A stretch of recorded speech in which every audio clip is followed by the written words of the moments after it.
এই দেখো আমার ডিউটি এখন তো মেঘ আসছে কি করে ডিউটিটা করতে দেই না দেই। হ্যাঁ, বড় জোরে আলো মেঘ দেখাই গেছে এখন কি করবে ডিউটি শেষ করতে হবে নাকি যে এদিকে এসেছিলি ট্রাক্টর আসায় এই যে খেতে জল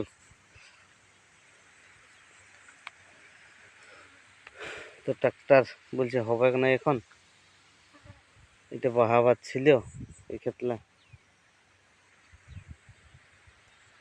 অন্য একটা ট্রাক্টরকে ফোন করলে ও বলছে নাই এই ডিউটি করে করেই বলছিল এদিকে বাহাবো। হ্যাঁ, এই দেখো এদিকে মেঘ দেখাই গেছে এখন আসবে এই তো দুঃখটা শুরু করছে।